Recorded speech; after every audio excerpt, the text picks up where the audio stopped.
शीतल पटेल आप सबका स्वागत करती हूँ शीतल डिजिटल। इसमें हम बात करने वाले हैं अलाइनमेंट प्रॉपर्टी, जैसे कि फ्लोट है, क्लियर है, ओवरफ्लो है। तो ये तीन प्रॉपर्टी के बारे में हम बात करने वाले हैं वन बाय वन। तो पहले हम देखते हैं फ्लोट प्रॉपर्टी। उसके लिए पहले हम यहाँ पे एक न्यू फाइल क्रिएट कर देते हैं, बना देते हैं tutorial24.html। यहाँ पे हमारा कोड लिख देते हैं, इसको मिनिमाइज कर देती हूँ और यहाँ पे डॉक्यूमेंट की जगह पे हम लिख देते हैं अलाइनमेंट, या फिर आप फ्लोट एंड क्लियर, आपको जो लिखना है आप लिख सकते हो। तो पहले हम यहाँ पे एक डिवीजन टैग बना देते हैं जिसमें एक कंटेनर क्लास दे देते हैं।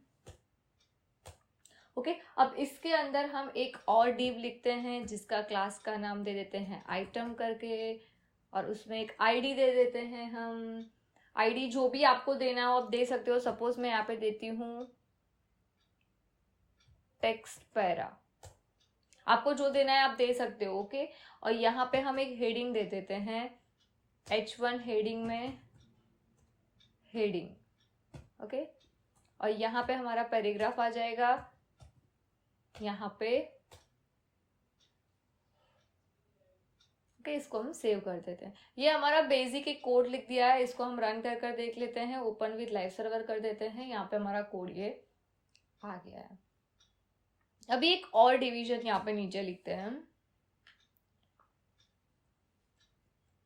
सेम ऐसा ही डिवीजन है, यहाँ पे सिर्फ पैरा आईडी कर देते हैं हम। ओके, यहाँ पे हमारी स्टाइल लिख देते हैं, थोड़ी स्टाइल कर देते हैं सो दैट हमको समझ में आए कि किस तरह से कैसा है। तो उसके लिए पहले हम यहाँ पे कंटेनर कर देंगे। कंटेनर में पहले हम बॉर्डर दे देते हैं 2 पिक्सल सॉलिड एंड ब्लू। तो ये कंटेनर की बॉर्डर हो गई। अभी ये जो क्लास हमने आइटम लिखा है उसको बॉर्डर दे देते हैं। तो उसके लिए हम डॉट आइटम में जो भी चीज करना चाहेंगे वो यहाँ पे कर देंगे।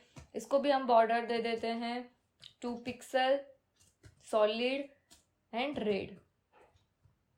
आपको जो देना है आप दे सकते हो। ओके, तो यहाँ पे देखो ये चीज यहाँ पे इतनी हो गई है। हम कंटेनर में थोड़ा मार्जिन लिख देते हैं, चलो मार्जिन ऑटो कर देते हैं। सेंटर में लाना है इसलिए विड्थ उसकी 900 पिक्सल कर देते हैं, सो दैट हमारा कंटेंट जो है वो सेंटर्ड हो जाए। ओके, यहाँ पे आप देख सकते हो ये पूरा कंटेनर जो है वो पूरा सेंटर कर दिया हमने। अभी ये आइटम में हम थोड़ी मार्जिन एंड पेडिंग ऐड कर देते हैं।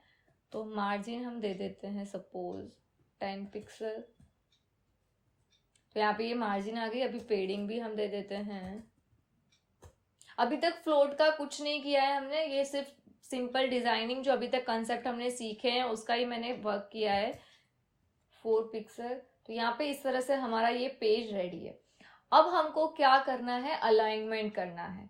ये पूरा ऐसे ही दिख रहा है। अभी हमको ये हेडिंग को अलाइन करके उसके लेफ्ट ले जाना है, राइट ले जाना है, वो चीज करनी है। ओके, तो उसके लिए हम यहाँ पे करेंगे, एक चीज लिखेंगे जहां पे हम लिखने वाले हैं हैज, और हमारा जो है यहाँ पे टेक्स्ट पैरा आईडी, वो टेक्स्ट पैरा आईडी लिखेंगे।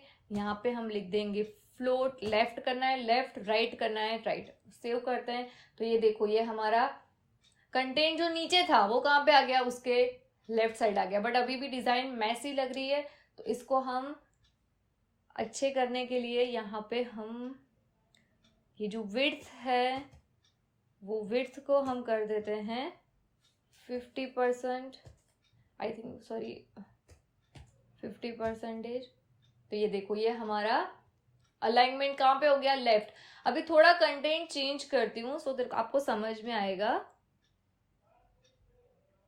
ओके, यहाँ पे मैं लिख देती हूँ हेडिंग की जगह पे शीतल डिजिटल ओशन। तो ये शीतल डिजिटल ओशन है। हमने कहा किया इसको लेफ्ट में कराए अलाइनमेंट, इसलिए यहाँ पे लेफ्ट में आ रहा है। सपोज हमको इसको अलाइन राइट करना है तो यहाँ पे मैं राइट लिख दूंगी। तो ये यहाँ पे कंटेंट हमारा राइट पे चला गया। इसको हम क्या बोलेंगे, फ्लोट। हमने क्या किया, अलाइन किया कंटेंट को। आइदर हमको लेफ्ट करना है लेफ्ट किया, राइट करना है हमने राइट कंटेंट राइट में अलाइन किया। गॉट इट, ये समझ में आया आपके फ्लोट से आप क्या कर सकते हो, कैसे कर सकते हो चीजें। अलाइनमेंट फ्लोट करोगे राइट, देखो यहाँ पे ही हम चेंज करके मैं बता देती हूँ आपको। इंस्पेक्ट एलिमेंट, यहाँ पे ये कोड है हमारा, यहाँ पे देखो फ्लोट राइट है, यहाँ पे लेफ्ट कर दूंगी तो वो लेफ्ट साइड चला जाएगा, राइट कर दूंगी राइट साइड चला जाएगा। क्लियर? तो इस तरह से आप कंटेंट को अलाइन कर सकते हो बहुत ही इजीली, बहुत ही इजीली आप कंटेंट को इस तरह से अलाइन कर सकते हो। अभी यहाँ पे आपने ये चीज लिखी है, यहाँ पे आप टेक्स्ट भी ऐड कर सकते हो अगर आपको, और यहाँ पे इमेज ऐड करनी है तो आप इमेज भी यहाँ पे ऐड कर सकते हो, नॉट अ बिग डील। यहाँ पे ये जो हमने पैराग्राफ पी लिखा है उसकी जगह पे आप इमेज कर दो। यहाँ पे सपोज मैं शीतल डॉट जेपीजी इमेज है मेरी, तो मैंने यहाँ पे इमेज कर दी है। आपको जो कंटेंट यहाँ पे रखना है आप रख सकते हो इजीली। यहाँ पे मैं 400 पिक्सल कर देती हूँ हाइट एंड विड्थ, क्योंकि बहुत बड़ी इमेज है दैट्स वाई। अगर आपकी इमेज छोटी है तो आप उस अकॉर्डिंग चेंज कर देना। तो ये देखो यहाँ पे हमारी इमेज भी आ गई। क्लियर? समझ में आया आपको ये चीज? तो इस तरह से आप इमेज भी कर सकते हो, आपको इमेज करनी है तो, एंड ऑल दैट थिंग्स। अभी एक नेक्स्ट बताती हूँ मैं आपको, इसमें मैं इमेज हटा देती हूँ, मेरे को इमेज नहीं रखनी है इसलिए मैं इसको इमेज हटा देती हूँ। यहाँ पे हम पैराग्राफ टैग ही रखते हैं। ओके, इस तरह से पैराग्राफ टैग है हमारा। अभी एक मिनट में यहाँ पे लोरियम 10 कर देती हूँ, तो यहाँ पे हमारा पैराग्राफ टैग आ गया है। यहाँ पे ये चीज हमारी पैराग्राफ टैग की आ गई है। अभी राइट की जगह पे हम यहाँ इसको लेफ्ट कर देते हैं तो ये हमारा अलाइनमेंट लेफ्ट में हो जाएगा। क्लियर? Got it? समझ में आ गया आपको कि ये सब चीजें हमने कैसे की? अभी नेक्स्ट जो हम बात करते हैं ना वो एक क्लियर प्रॉपर्टी की बात करते हैं। प्लॉट में आपको इतना याद रखना है कि आपको अलाइनमेंट राइट करना है राइट, लेफ्ट करना है तो लेफ्ट अलाइन कर सकते हो। इज अप टू यू आपको कौन से अलाइनमेंट करनी है। अभी नेक्स्ट जो मैंने बोला वो क्लियर प्रॉपर्टी के बाद। सपोज इसके नीचे एक और डिव है, सपोज यहाँ पे हम देखते हैं तो एक और डिवीजन है, यहाँ पे IT निकाल देते हैं सपोज, પછી बाद में मैं ऐड कर दूंगी। ओके, यहाँ पे एक और डिवीजन है, और हमारा ये जो कंटेंट है, यहाँ पे मैं इसको बाजू में रखती हूँ, सॉरी इसको, यस, यहाँ पे ये जो कंटेंट है वो बहुत ज्यादा है हमारे में। ये देखो आप कितना मैसी हो रहा है ना, सब चीजें मैं आपको बताती हूँ क्लियर करके। यहाँ पे अभी ये जो आइटम है उसमें हम एक ID दे देंगे, ID is equal to new block. आपको जो ID देनी है आप देख सकते हो। अभी मैं यहाँ पे रखूंगी हैज करके कि जो न्यू ब्लॉक है उसमें क्लियर कर दो। हमने कौन सा अलाइन किया है? लेफ्ट अलाइन, तो यहाँ पे लिख देंगे हम लेफ्ट को क्लियर कर दो। तो ये देखो हमारा कंटेंट जो है वो नीचे की साइड से आ गया। ओके, सेम अगर सपोज यहाँ पे ये मैं लेफ्ट हटा देती हूँ, इसको मैं कमेंट कर देती हूँ, नहीं एक और, चलो यहाँ पे ये और ऐड कर देते हैं हम, ग्लोरियम, सॉरी माई,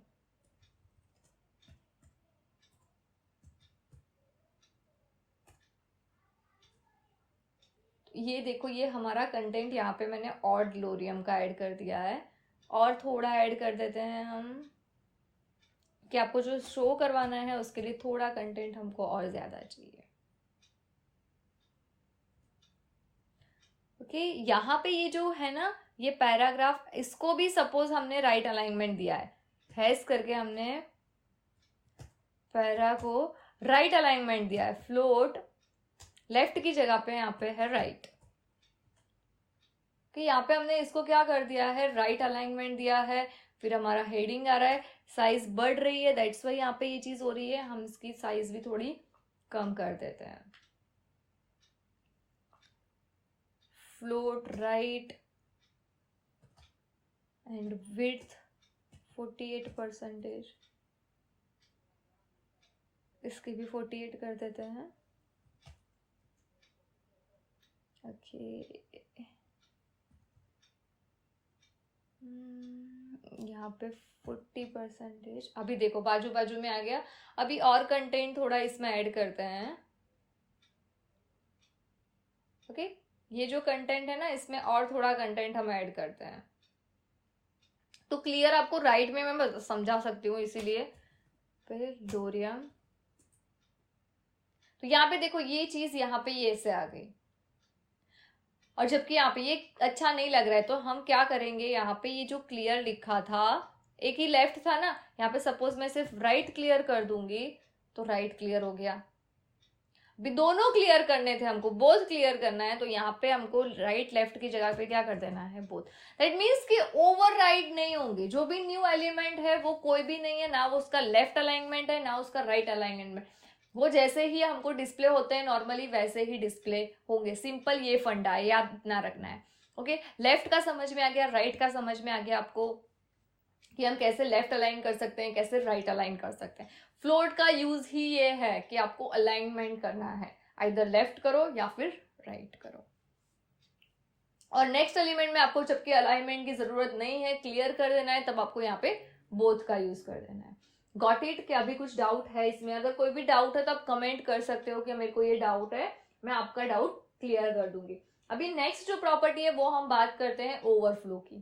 तो ओवरफ्लो में हमको क्या करना है, उसके लिए यहाँ पे हम कोड में, मैं ये जो है ना इसको कमेंट कर देती हूँ सो दैट सब मैसी ना हो जाए। ओके, और ये जो CSS हमारी है उसको भी मैं कमेंट कर देती हूँ। और यहाँ पे हम लिखेंगे एक डिवीजन टैग। सॉरी, ये इसकी वजह से हमारा ये पूरा कोड कमेंट नहीं हुआ है। यहाँ पे हम लिखेंगे एक डिवीजन टैग, उसमें एक कंटेनर बना देंगे। ओके, यहाँ पे डिवीजन टैग है, उसके अंदर एक कंटेनर है। एक और डिवीजन टैग लेंगे, उसमें एक आइटम नाम का क्लास बना दिया हमने। ओके, अब ये डिवीजन के अंदर हमको कुछ लिखना है आपको, सपोज कि कुछ भी कंटेंट आप इसमें ऐड कर सकते हो। लाइक चलो मैं बात कर देते हैं, हम इमेज ऐड करते हैं, एक इमेज शीतल.jpg। उसकी हाइट वेट दे देते हैं क्योंकि बहुत बड़ी इमेज हमको नहीं रखनी है, दैट्स वाई यहाँ पे हम। आप CSS की मदद से भी हाइट वेट दे सकते हो, और CSS से ही हाइट वेट प्रिफर करना, ऐसे हाइट वेट प्रिफर भी मत करना। यहाँ पे एक हाइट दे दी, यहाँ पे एक पैराग्राफ टैग P दे दिया। ओके, अभी इसको हम देखते हैं इसका आउटपुट क्या आ रहा है हमारा। तो देखो चीजें ऐसी आ रही है। इसको थोड़ा हम CSS दे देते हैं ताकि आपको समझ में भी आए कि यस क्या हो रहा है क्या नहीं। इसको हम CSS देते हैं डॉट कंटेनर। डॉट कंटेनर में बॉर्डर दे देते हैं 2 पिक्सल, सॉलिड ब्लू। ओके, यहाँ पे हमने कंटेनर में बॉर्डर दे दी, विड्थ दे दो। आपको सेंटर में करना है तो विड्थ दो, नहीं करना है मत करो, it's totally up to you, आपकी मर्जी है। अभी मैं कर देती हूँ, यहाँ पे मार्जिन कर दूंगी तो सेंटर हमारा जो पूरा है वो सेंटर में आ जाएगा। फिर आप देखो ये सेंटर में आ गया है। अभी मैं इमेज को क्या करूंगी, फ्लोट दूंगी।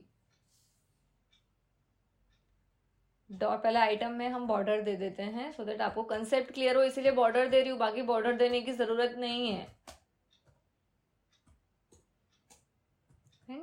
रेड, आप मार्जिन देना चाहते हो आप दे सकते हो, पेडिंग देना चाहते हो आप दे सकते हो, आपके ऊपर है। ये चीज यहाँ पे ऐसे आ रही है। ओके हमारी, अभी मैं यहाँ पे लिखती हूँ सपोज इमेज, जो हमारी इमेज है उसको हम यहाँ पे करते हैं फ्लोट लेफ्ट।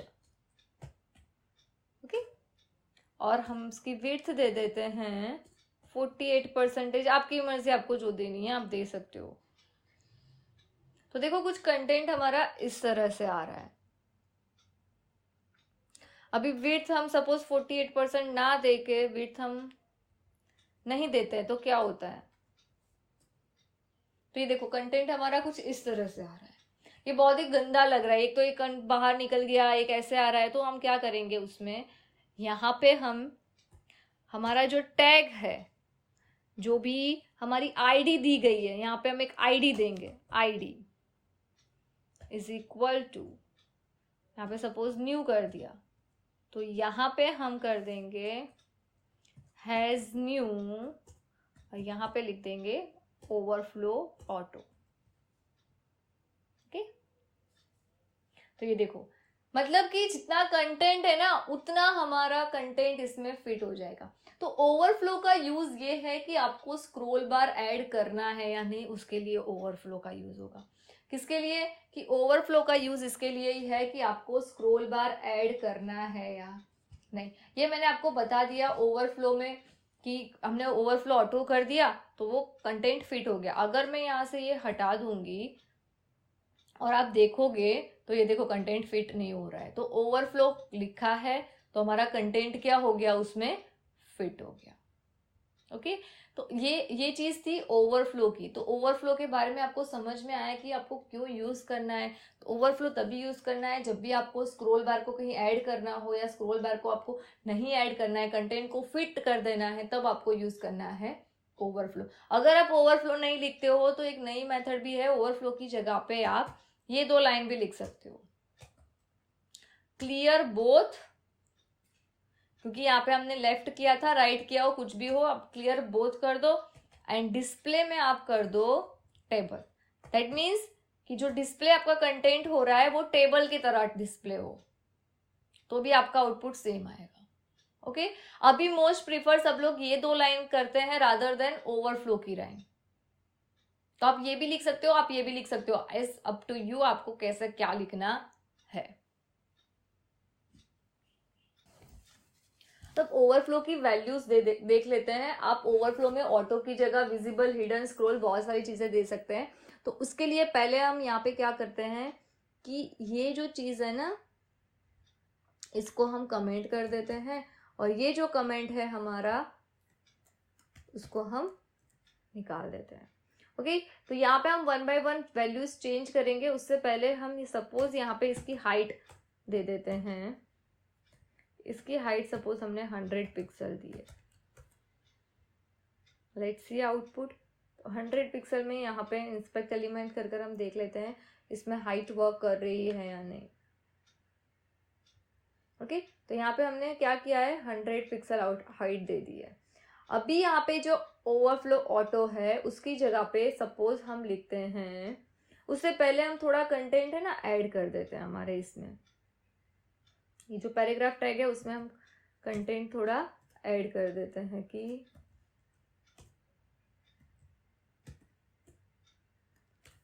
ये कंटेंट हमने ऐड कर दिया। यहाँ पे बहुत सारा कंटेंट हमारा आ गया है। अभी ये देखो कि सपोज हम यहाँ पे लिखते हैं हिडन, तो ये कंटेंट, इसके बाद जो कंटेंट होगा ना वो हिडन हो गया। देखो, हिडन की जगह हम लिखते हैं सपोज विजिबल, तो ये कंटेंट क्या है, विजिबल नीचे आ रहा है। हिडन कर देंगे तो ये ब्लॉग में जितना कंटेंट है उतना ही दिखेगा, उसके बाहर का कंटेंट आपका क्या हो जाएगा, हाइड हो जाएगा। अभी विजिबल आ गया। अभी स्क्रॉल कर देते हैं, तो स्क्रॉल किया तो यहाँ पे देखो आप स्क्रॉल बार आ गया। तो इस तरह से आप ओवरफ्लो का यूज कर सकते हैं कि आपको जो कंटेंट है उसमें स्क्रॉल बार ऐड करना है या नहीं, आपका कंटेंट फिट हो जाना चाहिए, आपका कंटेंट उसके बाहर विजिबल रहना चाहिए या नहीं रहना चाहिए, ये सारी चीजें आपको अप्लाई करनी है, तब आपको यूज करना है ओवरफ्लो। तो हमने ये वीडियो में 3 प्रॉपर्टी देखी है, पहली float, second clear and third overflow. Hope आपको समझ में आ गया होगा। एक बार हम फटाफट से रिवाइज कर देते हैं। तो फ्लोट जो है उसकी मदद से आप अलाइनमेंट कर सकते हो, इतना दिमाग में फिट कर लो, आइदर वो लेफ्ट अलाइनमेंट हो या राइट अलाइनमेंट हो। क्लियर की मदद से जो अलाइनमेंट हुए हैं उसके पहले जितने भी एलिमेंट पे अलाइनमेंट हुए हैं वो नेक्स्ट एलिमेंट पे आपको अप्लाई नहीं करना है, तब आपको यूज करना है क्लियर। तो वो नेक्स्ट एलिमेंट जो भी हमारा ऐड होगा न्यू ब्लॉक, उस पर वो क्लियर अलाइनमेंट जो आपने प्रीवियसली लिए हैं वो अप्लाई नहीं होंगे। एंड ओवरफ्लो का मेन यूज यही है कि आपको स्क्रोल बार ऐड करना है, यानी आपके कंटेंट को वो जो ब्लॉक है उसमें फिट करना है, उसमें स्क्रोल बार ऐड करना है, उसके कंटेंट को विजिबल रखना है या नहीं। अगर आपको ये वीडियो पसंद आया है तो इसको लाइक और अपने दोस्तों के साथ शेयर करना मत भूलना, और सब्सक्राइब भी कर देना और बेल आइकन को क्लिक भी कर देना। See you guys in the next video.